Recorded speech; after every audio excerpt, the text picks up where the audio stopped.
Sürüp turpları çıkarıp bak ona sal bak nerede. Erten onda tuvalasın. Tep bayağı yemeğe paktığını başkanı tığıp katır taşladın dağı bir promoy kılıp toplayın aparatka saydniyet etmedim de davay cürgüzem dedim. İşleyiveresin dedim.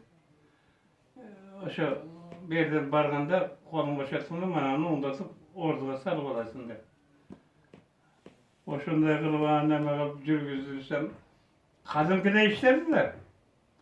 O şunu